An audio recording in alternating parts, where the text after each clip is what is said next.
Diyarbakır hizmet için AK Parti diyecek inşallah.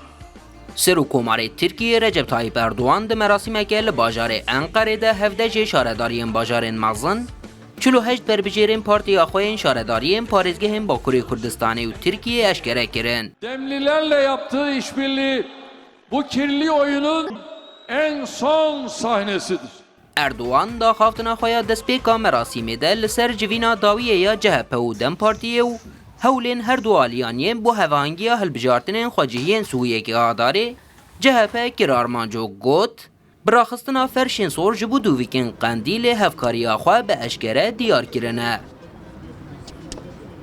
Özgür Efendi Dema Özgür Efendi ji kursiya Kongreyê Silav ji terorîstan raşand, wê demê bi zmarê dawî li tabuta wê partiyê da ku Mustafa Kemal ava kiriye.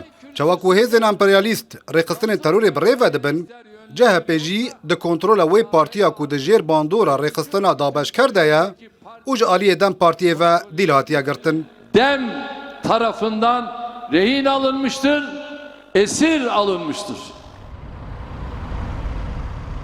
Bersiva CHP li hember van gotinan dereng nema. Serokwekîlê gruba CHP jî li ser hevkarî û hevahengiya AK Partiyê ya bi Hudaparê re rexne li Erdoğan girtin. Erdoğan, benim geçmişimde Gazi'yim. Erdoğan, draburduya mede Mustafa Kemal Atatürk heye. Le draburduya te de ew kes hene ku di şerê rizgariyê de ev welat bicihiştine. Le zirxpoşên İngilîzan swar bûne we reviyane Brîtanyayê. Erdoğan, draburduya mede Esmet İnönü heye. Le draburduya te de komeleya dostên İngilîzan heye.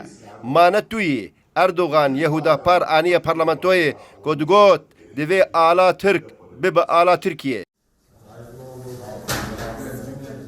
Kêmtir ji du mehûnîvan ji bo hilbijartinên xwecihî mane.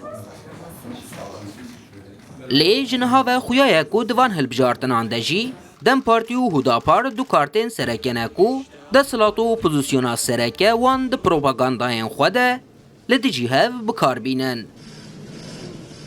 Ferdî Sak, Rûdaw.